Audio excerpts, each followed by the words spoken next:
G, and today we're going to be looking at the brand new competitive mode in Fortnite, the Gauntlet event, looking at whether it's a good fit for Fortnite competitive, whilst testing it out for myself. So the Gauntlet event is Fortnite's latest attempt at a competitive format, similar to a pop-up cup, except with a number of huge differences. Unlike the other events, this is a single session event, running continuously until March the 9th at midnight GMT, with no match limit. At the beginning of each match, you pay 2 points to the bus driver, which is to combat people from hot dropping each game. From there, points are awarded to players who get kills or place highly. 1 point is awarded per kill, with 3 points for reaching 25th, 5 for 10th, 7 for 5th, and 10 for securing the win. Players are match made against opponents with a similar points tally, with matchmaking waiting for up to 8 minutes before creating a match, with the closest players available. At the conclusion of the Gauntlet test event, the top 5% of players, based on the final score, will unlock the Gauntlet Finals tournament, which is a scheduled 3-hour event, which has a 10-game match limit, and the same scoring format.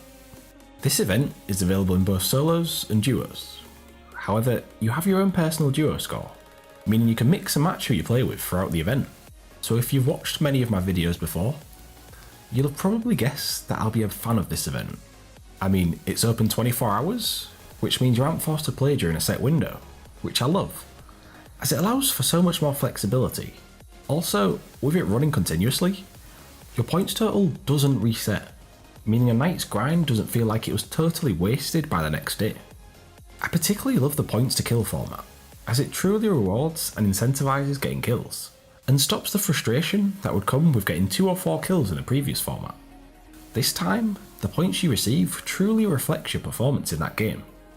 Also, with players getting 3 points for reaching top 25, it means that people have a reason to try place highly, rather than simply quitting once they've cleaned out Tilted and gotten many points for kills. By getting 3 points for hitting 25th, it means that players have a realistic chance of getting placement points, even if in a stacked lobby.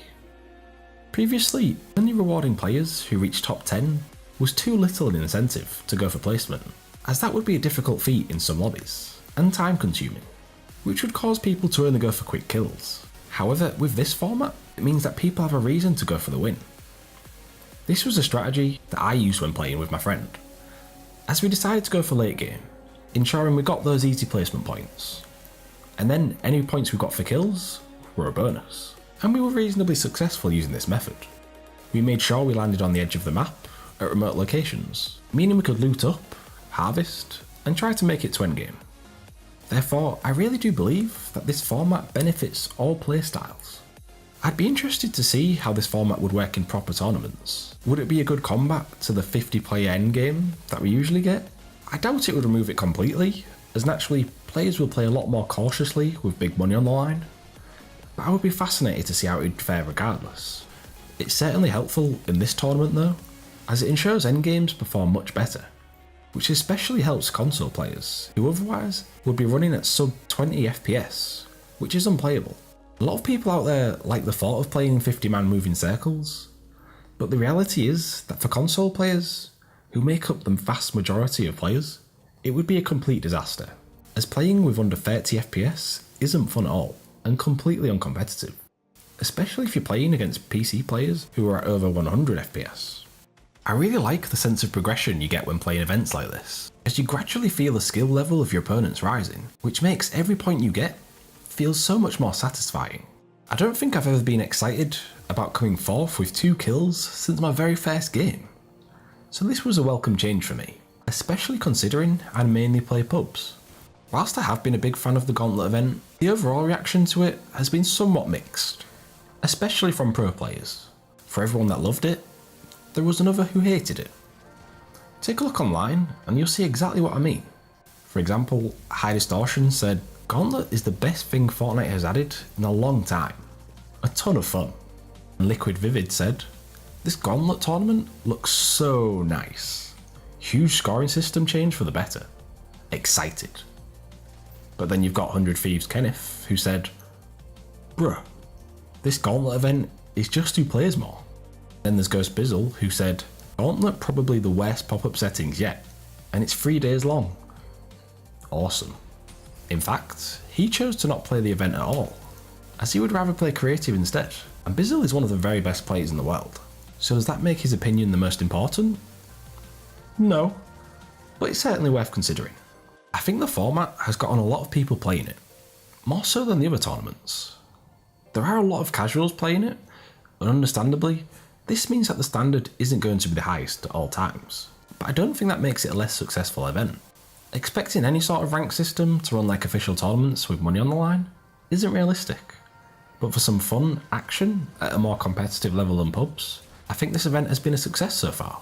There have been a lot of complaints that the event is way too easy, but this event isn't made for top tier competition, and it's not really possible if you're a pro level player, due to the problems with matchmaking. That's why a lot of very good players are able to continuously get points with ease, simply because they're at a level where they're far above their opponent's ability at the game. However, for the rest of us, most eventually will be able to reach a points total where they'll begin to plateau, or at least not get points as quickly, which is simply due to the 2 points bus fare.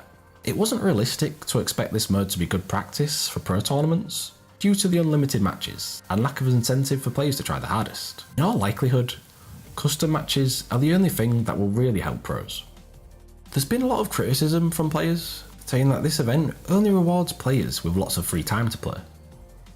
And in some respects, they're right, as if you're looking to grind the leaderboard and get as high as you can, you just need to be at a certain skill level and then you can continuously get points each game, which is definitely possible for some players due to there being a lot of casuals playing in the tournament.